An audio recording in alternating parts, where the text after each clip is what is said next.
Mis qozonda qilingan ovqatni foydasi bo'ladi, to'g'rimi aka?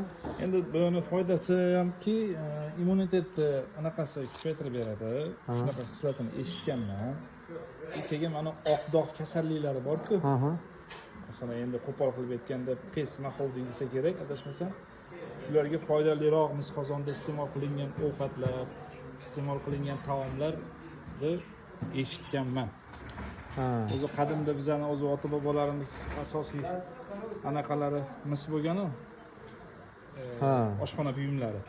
Qozon tovoq. Qozon tovoq yoki ana nima SSSRmi, keyin alyuminni anaqa bor dedi. Aralashib ketdi. Alyumin qoshuqlar bo'lib ketdi, alyumin choynaklar. Latun ham o'shanda kirgan. Yo, bizda ham bo'lganmi ilgari? Ya, latun ham bo'lgan. Latun ham bo'lgan. Latunni endi o'zbekchasiga jez deyiladi.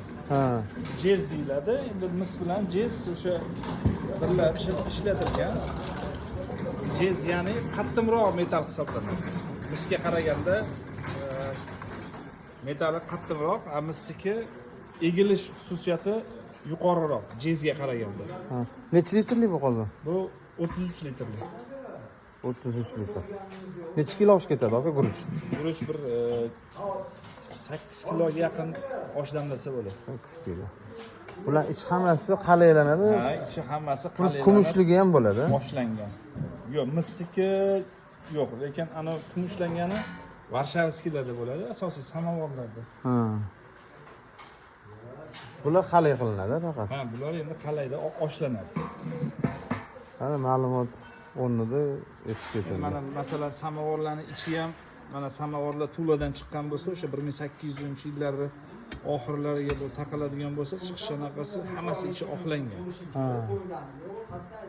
Samovarlarning ichi hammasi oqlangan, mana Varshavaniki kumushlangan ichi. Bu Varshava. Bu Varshavskiy.